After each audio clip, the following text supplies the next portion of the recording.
Impetus, episode 117. After an intro to the show, the President Vipernip kicks off the episode with his own career assessment. He feels he's been doing a decent job as the president, but has been shocked by the amount of work that he's had to do. For example, did you know that when signing a paycheck for his employees, he has to do it one at a time? How annoying! Surely there's like a system or something that can do it all for him.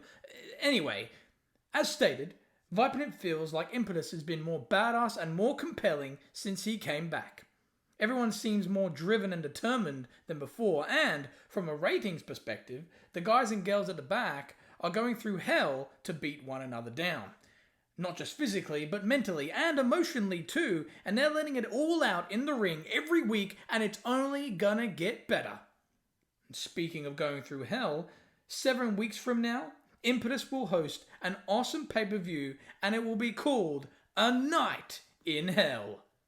This night will host intense, dramatic, and hellish matches, as every match will hold a stipulation. Every match will provide every opponent a night in hell. This is something Vipernip has been wanting to see for a long time, as there are feuds in Impetus that need to be settled.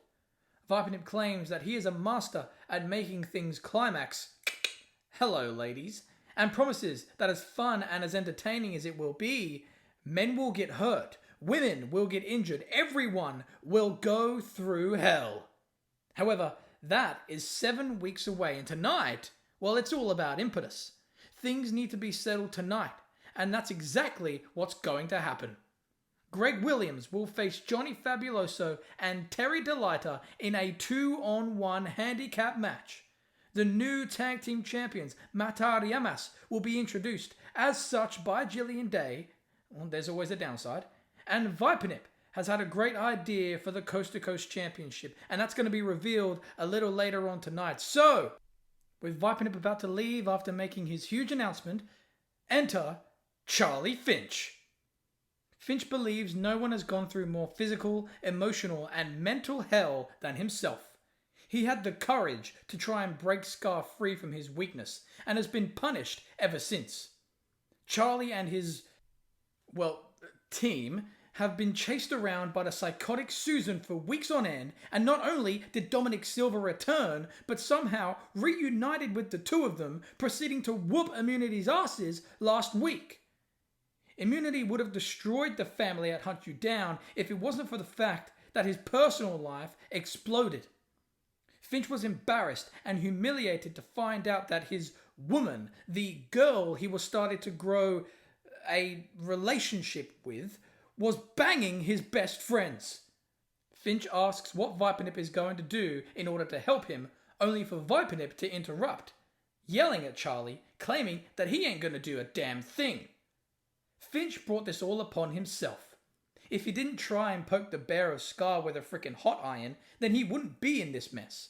If he didn't try and wake the dead, if he wasn't so obsessed with bringing Rochelle back from the dead and didn't bang the biggest slut in the company, then Finch wouldn't be in this mess. With Finch angry, Vipernip motivates him. The president admits that he's never been through Finch's situations, okay? He admits it. He admits that he's never faced an ugly-ass demon, although he has faced Dave Falcon before. He's never had to deal with the Walking Dead, although Sam Pullen's old-fashioned mindset was enough to deal with. And he's never had his personal issues broadcasted on live TV, although, nope, Vipernip's never been that stupid. Vipernip tells Finch that he needs to stop blaming everyone for his mistakes and finally man the F up. He knows that deep down within Finch, he can stop pointing the finger and finally move on to being the biggest star Impetus has to offer.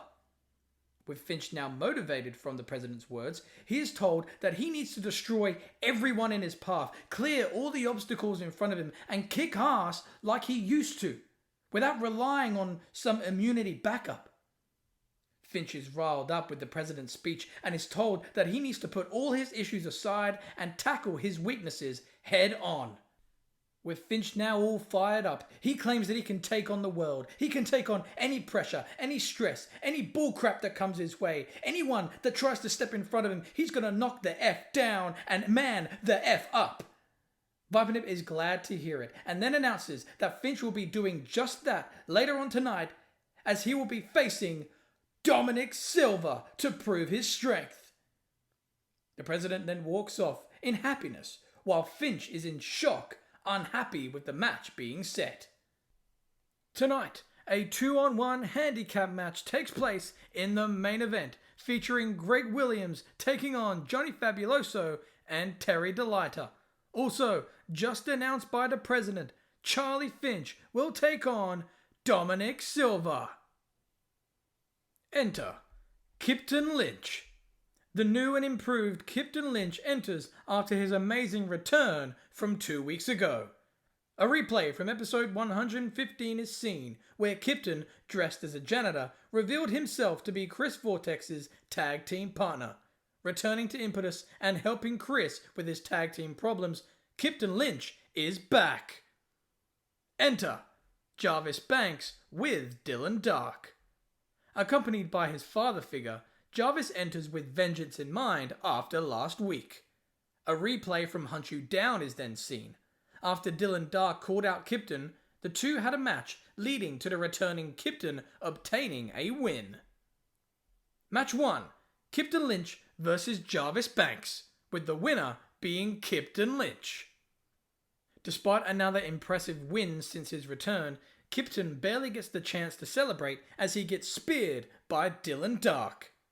Dylan stares down at the fallen Kypton with intensity, furious with the loss that he suffered last week. Continuing the beatdown, Dylan is joined by his recovering protege, only for Dylan to shove his child to the side, demanding that he perform the beating by himself. With Jarvis confused, Dylan picks Kypton up, ready for the condemnation.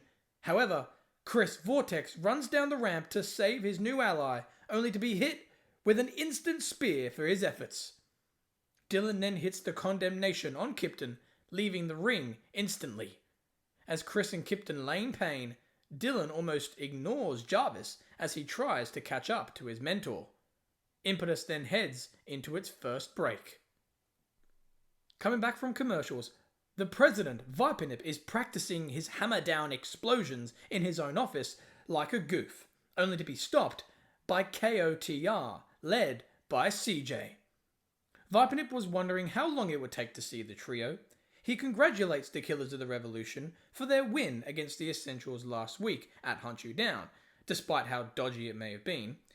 He assures CJ and his team that their shot at the tag team gold will be announced as soon as a winner between Matar Yamas and El Fuego will be determined next week. Assuming to be done with the scene, Vipernip hopes the team leave, only for CJ to alter the scene. CJ isn't actually here to question Killers of the Revolution's future tag team title matches. In fact, he's not here to question anything. He's here to state some facts. KOTR's number one contendership match for the tag team titles will wait. It will wait until they are ready to cash that chip in. With Vipernip confused, CJ explains that the Killers of the Revolution's official tag team contract states that if they win and obtain an opportunity for any title on Impetus, it is solely KOTR's responsibility to determine that date, to determine that time, and the stipulation to that very match. Vipernip refuses to believe it and flicks through his messy filing cabinet in hopes to find answers. Meanwhile, the proud CJ claims that before his team become duo champions, he plans on creating solo success out of Gary and Steven, his original promise. With Vipernip stumped, he says that CJ can't do this. CJ sniggers and claims that, oh yes he can.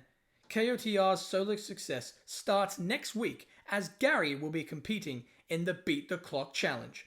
He will be winning that Beat the Clock Challenge and will be winning the 5-man turmoil match to determine the new number one contender for the Coast to Coast Championship. Now, he knows Vipernip may be slow, but even he can figure out what they plan on doing next. And that is only the beginning. You see, unlike some people of power around here, CJ has everything figured out. as will be evidenced very soon.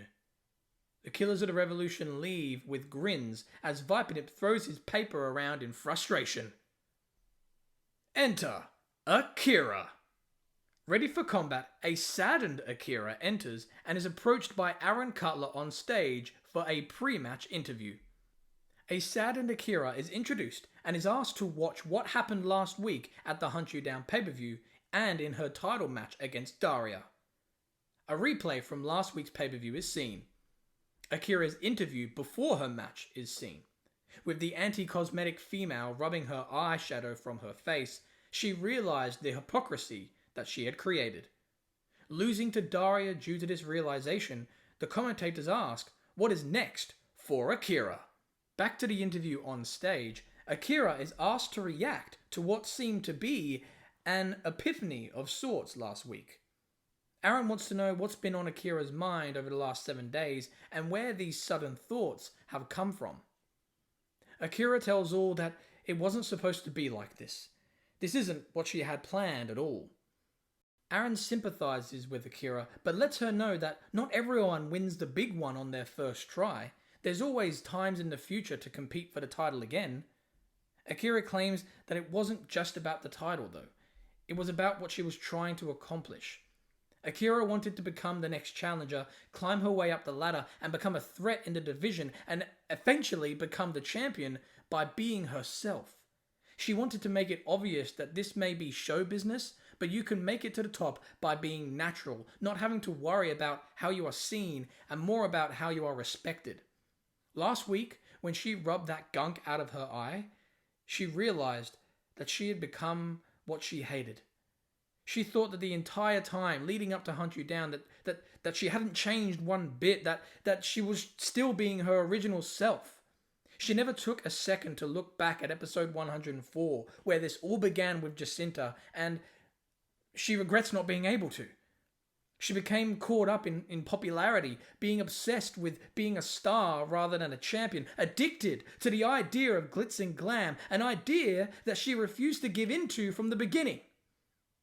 She remembers high-fiving and sharing moments with little girls, young women in the front row, and although she enjoyed the support and admiration from them, she's almost ashamed of them, or at least herself. I mean, she wanted to fight against the idea of cosmetics and aesthetics in the business. She wanted to inspire the future female stars and wrestlers of the industry and let them know that it's not all about what you wear, but who you are, and she ruined it. She ruined it. Trying to fight against something, she became the problem. Akira finds it hard to continue, allowing Aaron to be sympathetic yet again. He claims that no matter what has happened over the last week, he wants Akira to know that no matter what she looks like, there will always be fans out there willing to support her. And, if he may be so bold to say, there will always be people out there who judge her, no matter what she does or who she is. Aaron suggests that she cannot let these critics get to her, but also she suggests that she doesn't become a critic herself. Slowly, Akira hugs Aaron with her eyes filled with tears. She then walks down the ramp with her music resuming, ready for action. Enter Jade Williams. With Akira and Jade reaching the ring, a replay of last week is once again shown from Hunt You Down. The betrayal from Jade to Jacinta is shown. With the two seeming to make a dominant reunion, Jade turned on her partner, pinned all three remaining women, and spoke on the mic. She claimed to be putting her career in the hands of someone she can trust, unlike Jacinta. The revolution of Impetus may have already started, but she will kill it in order to create her own. With the giant now in the ring, Akira focuses less on Jade's entrance and more on the front row of the audience once again, more specifically, the young girls that sit at ringside. Match 2. Akira versus Jade Williams. Akira finds it hard to focus due to the recent recognition of her hypocrisy. As she battles through her emotions, Jade uses her power to keep her opponent down. With Akira fighting back multiple times, she prepares one last time for a top rope attack, only to stare at the front row yet again, distracted by what the female fans may think of her. With this moment of doubt, Jade takes advantage and grabs Akira from the corner, hitting her with the post-detonation for the win. Winner, Jade Williams. With Akira leaving in disappointment yet again, Jade Williams decides to discuss her own backlash from Hunt You Down. She refuses to feel sympathy for a woman like Akira for having a moral compass, and further refuses to feel sorry for Jacinta, who has used her multiple times in the past, no doubt, to gain her own success. She knows Jacinta was trying to do the same thing and wouldn't allow her to do so. Jade had no desire to team with Jacinta from the beginning and made it real clear that she was purely looking out for herself and her own career. Dropping Jacinta before Jacinta tried to drop her was simple intelligence, something in which Jade has been accused of not having. Jade asks how smart she looks now, as she has put her career in the hands of one person and one person only, one person that she can trust and nobody else. Enter Jacinta. The furious Jacinta asks Jade how she dared to embarrass her last week. Unlike Jade, Jacinta is a former women's champion, and although she may not understand what it's like to have that moniker, someone like Jacinta will not be humiliated like that again. Jacinta admits it. She was going to drop Jade when it benefited her. Of course she was. So fine. Perhaps Jade outsmarted her this time. Perhaps Jade was smart enough to see it coming, unlike before. But Jade can't be that smart, as she has now decided to mess with and piss off Jacinta. Jacinta then slaps Jade in the face. With Jade sniggering at the slap, Jacinta yells more, telling Jade that if she wants to put her career in her own hands and move on to win the women's title, then she's going to have to go through Jacinta first. Jade laughs and claims that Jacinta is simply wrong. With Jacinta confused, Jade claims that her career isn't in her hands. It's not in Jacinta's or Jade's. It's now in the hands of someone else. As Jacinta asks who, she gets turned around by Gary Federline and Steven Dreadful, hit with their tag team move, the Revolution Killer. With Jacinta knocked out, CJ smugly walks down the ramp with a smirk. He gets in the ring and raises the hand of Jade. CJ clearly has everything figured out, just like he said he did, as Jade has now joined the Killers of the Revolution. The President Vipernip is looking on at the nearby TV in the backstage hallway, with anxiety, as KOTR are getting bigger. Nervous, Vipernip is soon approached by the Coast to Coast champion, Warren Jackson. The all-action Jackson heard of Vipernip's quote-unquote plans for his gold and wants to know exactly what they may be. Vipernip explains that the new number one contender will be decided by the ways of a beat-the-clock challenge. With Warren rolling his eyes at the concept, Vipernip assures the champion that, as opposed to the typical beat-the-clock challenges that most have seen, this will be done the correct and best way. You see, the winners of the 5 beat-the-clock challenges will advance to a 5-man turmoil match, where the men with the shortest victories will enter in that respective order, making the time their biggest enemy or ally. The winner of that match will head into a night in hell, facing Warren Jackson in a stipulation match for the Coast to Coast Championship, which has yet to be determined. Vipernip claims that Warren couldn't have asked that question at a better time, because the first of those matches is up next. Warren likes the idea, and lets Vipernip know that he will take on all challenges. Vipernip is happy to hear it, and claims that at the end of it all, Warren may be getting a little bit more than what he wishes for.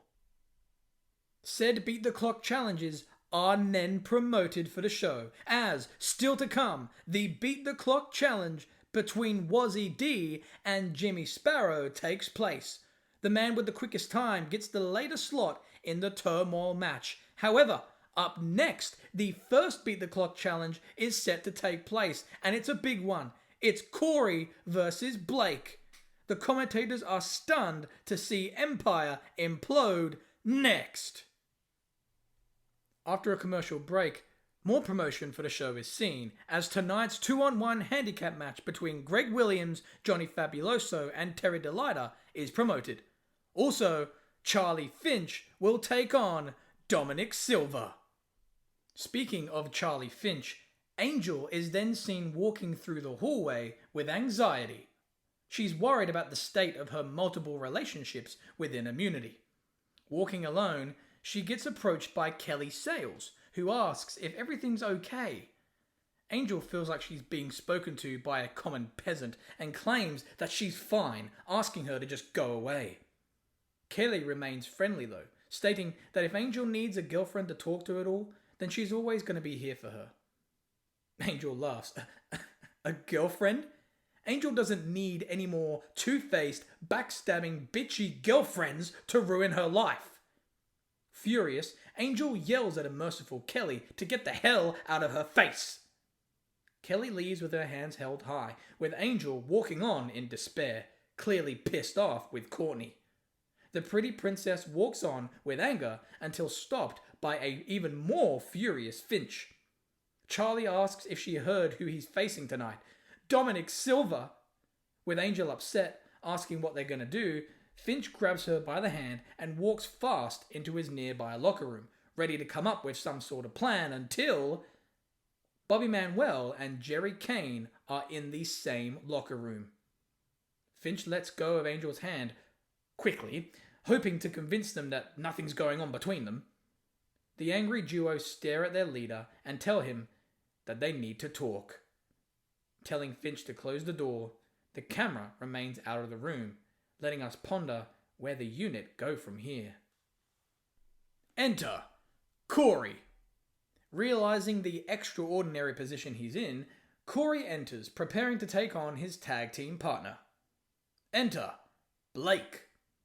Looking at his brother in the ring, Aaron and Ryan discuss Empire's recent lack of momentum and how perhaps a singles path is what these men need in order to build success. Match 3, the Beat the Clock Challenge. Corey versus Blake. For the first time ever, Empire go one-on-one. As Corey and Blake get used to one another as opponents rather than tag team partners, the commentators remind us of the Beat the Clock Challenge rules. The winners of the first 5 Beat the Clock challenges will advance to a 5-man turmoil match, where the men with the shortest victories in their respective Beat the Clock challenges enter in that respective order. As Vipernip stated earlier, it truly makes time Empire's biggest enemy or ally. Empire struggle to achieve offense on each other, whether it be due to their reservations of fighting their ally or their knowledge of each other's abilities. The first of the Beat the Clock challenges starts slow, with both Corey and Blake forming their own coast-to-coast title aspirations. Their intensity then picks up, finally showcasing a competitive contest between the two. With both men sharing a long and fast-paced sequence, it gets stopped due to a huge slap delivered by Blake right to the face of his best friend. With Corey shocked, Blake advances with more intensity, and more intensity, choking his partner on the ropes and using other vicious offense. Blake's lethal attacks lead to an intense win, leaving Corey with more pain than expected. Winner, Blake. Corey experiences huge pain from his loss, almost surprised with Blake's increase of fury. With Blake standing tall over his fallen partner, the two are shown the time in which it took to decide a winner. The screen then reveals the time of 8 minutes and 3 seconds. Empire stare at one another, not knowing what to make of the situation. With Blake the victor, he then offers a hand to Corey. Blake helps his partner up, only to leave instantly, causing Corey to ponder in the ring. As Blake leaves, episode 119 is promoted. A 5-man turmoil match will take place. Blake will take on 4 other opponents. The question is, will he be in from the beginning, or will his time give him the advantage? Tonight's 2-on-1 handicap match will take place in the main event as Greg Williams takes on Johnny Fabuloso and Terri Delighta. However, up next, thanks to the president himself, Charlie Finch will take on Dominick Silver. Back from commercials, enter Charlie Finch. Taking a while to enter, Finch enters alone and in sadness. The commentators assume that the immunity meeting that took place earlier tonight behind closed doors didn't exactly turn out very well for the Finch man. Enter Dominick Silver. Making his one-on-one return to Impetus, Silver is ready to get his hands on Finch once again. Match 4.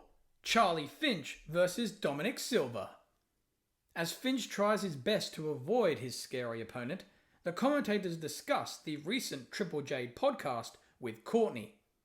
The hardcore bitch revealed more about her relationship with immunity, especially Charlie. Aaron and Ryan discussed the impact that Courtney's words have made to Finch's group of immune soldiers, while the seemingly abandoned Finch hopes for survival in the ring. Although Charlie surprises Silver with some quick-witted reversals, it only stuns the Tree Man for a moment, allowing Silver to power through and look to end it all with the package pile driver. However, the match gets stopped as Angel appears once again to save her leader. Standing on the apron, Silver refuses to be screwed around with and throws her into the ring. With Angel in pain, she demands assistance from the official, allowing Finch to low blow his opponent. With Dominick down, Finch decides to help the pretty princess, caressing her hair and asking ever so nicely if she's okay. Distracted by Angel's beauty and pain, Finch gets turned around by the appearing Susan and hit with the revival kick. Susan isn't done though, as she chokes the throat of Angel, ready for the resurrection, only for Bobby Manuel to strike her down from behind. Bobby sees his allies fallen in pain. He goes to help Finch, but decides to nurse Angel, clearly hoping to be her savior. With Bobby hoping to roll Angel out of the ring to safety, he decides to kick Susan and Dominick back down, only to walk into a choke from the chaotic creature, the appearing Scar. Scar hits the resurrection on Bobby and screams in anger while the rest of his family recover.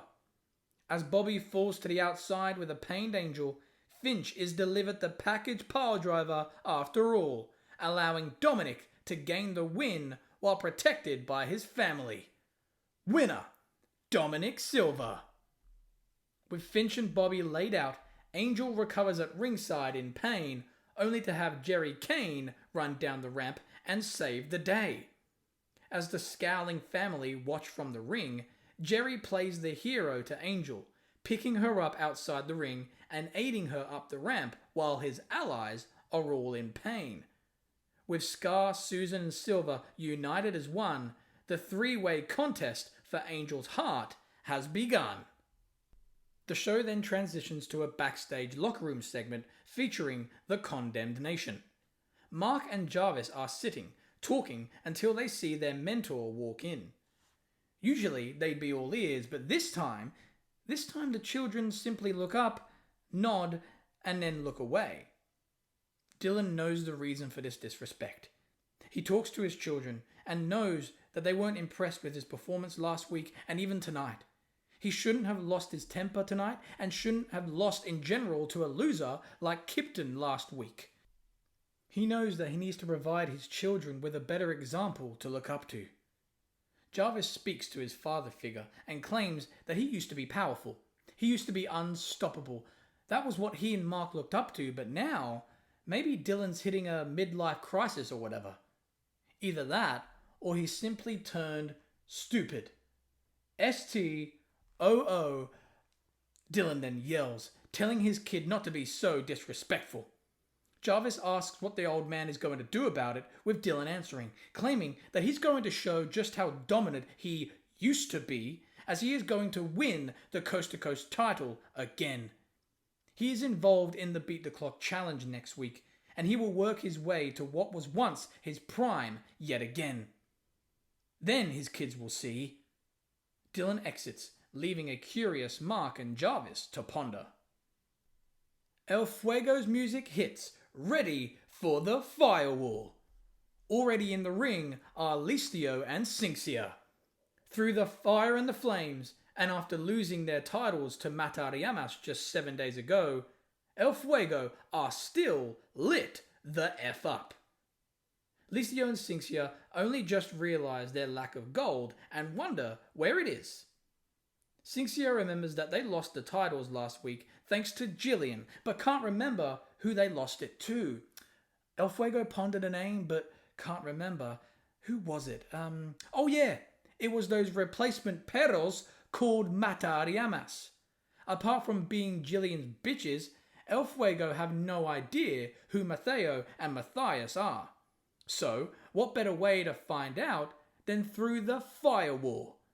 In this unique Firewall segment, they're going to spin the wheel multiple times to reveal some fun facts about the three members of Matariamas. Let's see. Which of the three has a fear of butterflies?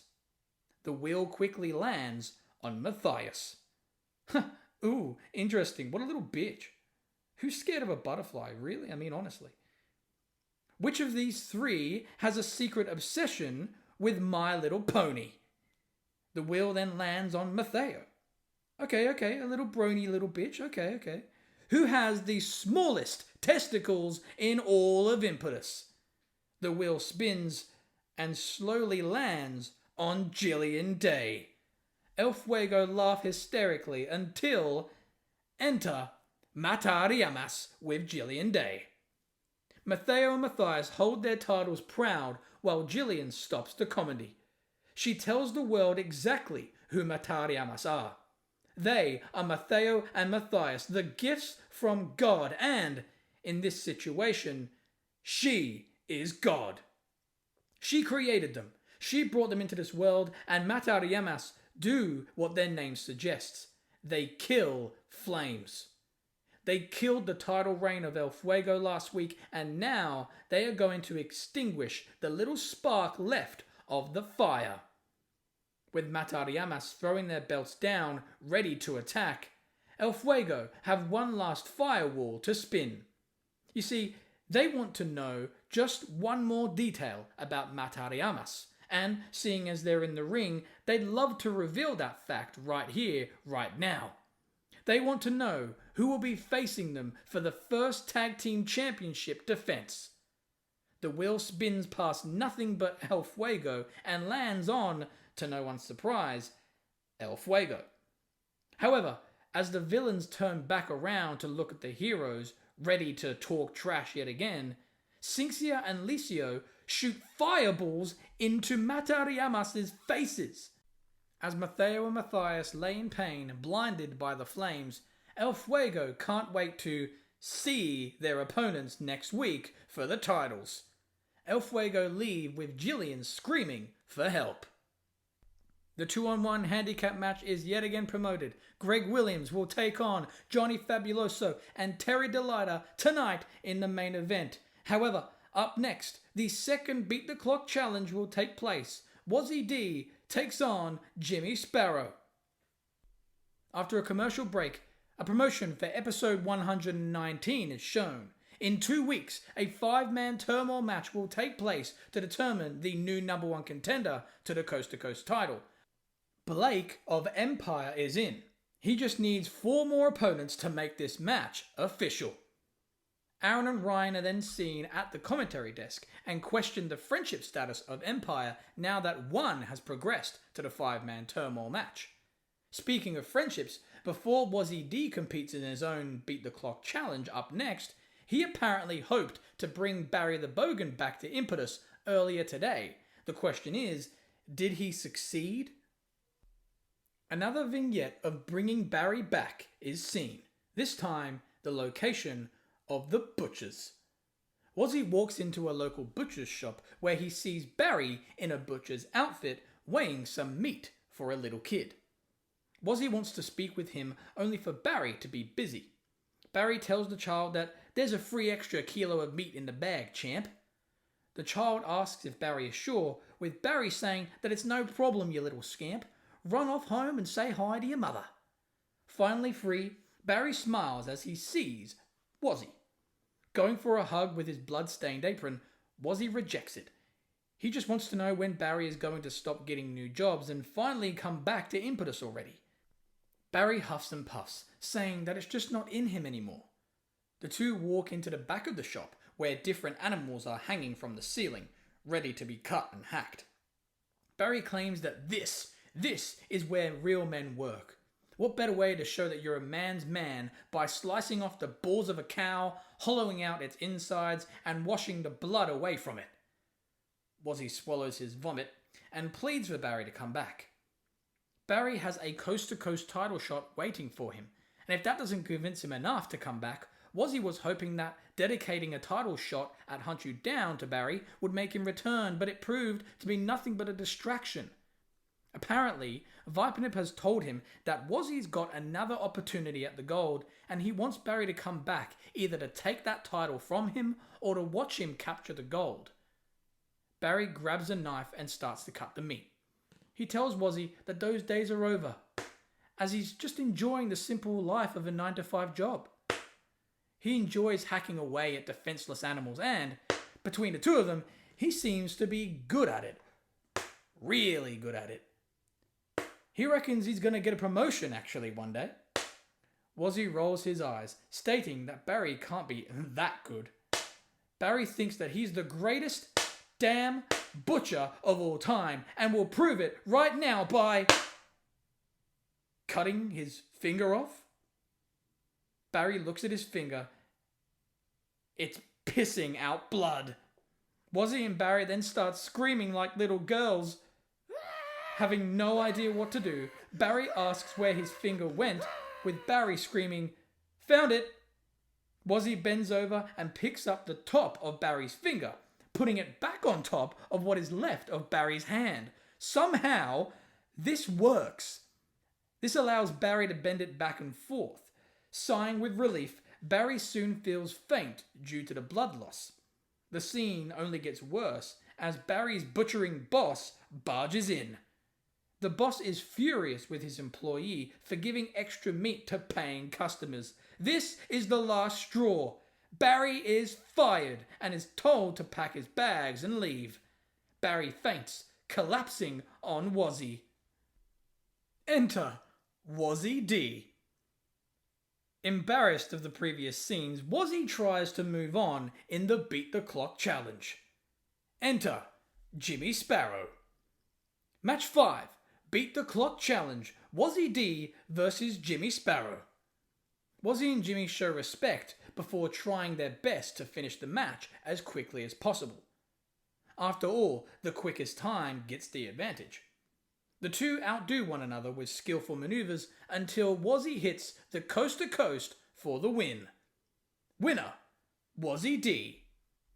As Wazzy celebrates, he, along with all of us, find out that his time was 6 minutes and 15 seconds, meaning that he will enter after Blake in the turmoil match, heightening his chances at the gold. Seen in his locker room, Greg Williams is preparing for his 2-on-1 handicap main event match up next, only to be interrupted by one of his opponents, Johnny Fabuloso. The model is furious with his loss from last week and is seen holding a collection of items. The same items, in fact, that Gary left in the ring last week. Hairspray, whipped cream, and a turnbuckle cover. Johnny tells Greg that not only did he break his teeth, destroy Terri, and retain the title last week, but he had to just rub it in Johnny's face by placing all the items next to him at Hunt You Down. For a champion, Greg sure is an asshole, and Johnny can't wait to team with his partner tonight to kick his ass. Greg stops Johnny and claims that after dealing with him and Terri, he doesn't want to rub anything in his faces. With Johnny about to storm off, Greg holds him back, taking back the comment, Look. Greg didn't mean anything spiteful by placing those items down, okay? In fact, Greg placed the items down to remind Johnny of what he used to get to last week, and also how he didn't use a single one to gain the gold. Johnny used nothing but talent and aggression and intensity to almost take the belt from him. And Greg respected that.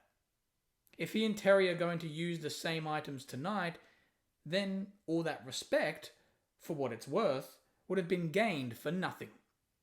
With Johnny thinking, Greg slowly takes the items and places them down. He picks up his title and tells Johnny that they have a 2-on-1 handicap match up next.